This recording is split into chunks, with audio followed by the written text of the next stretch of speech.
So the reason why I decided to go back to SPY options when I was so big on Ford options is because I found further action that would warrant that.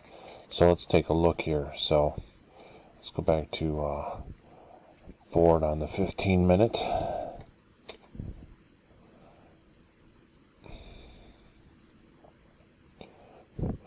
Okay, you could see how today there was no warning. It just jumped up, until you saw the green. It was too late.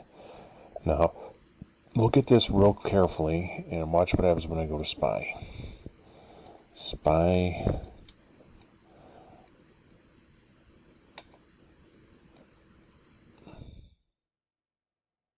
Oh, see, there was plenty of warning. And way before as well.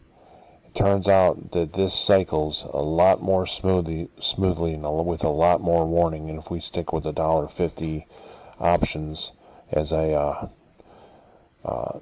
threw you in the IM earlier, it would be way better. So that's why I'm sticking with this. It's just much more smoother, and you could take profit easier. Over here, if you look at this, like Ford was all choppy in here. It was going to red, it was going to green. Here it just stays green.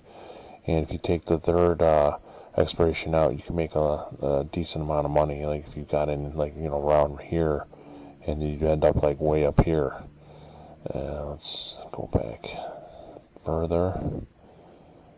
Okay, so yeah, unfortunately it's SPY, and it's about 3 expiration dates out, and it's about $1.50 to start $1.60. All right, thanks.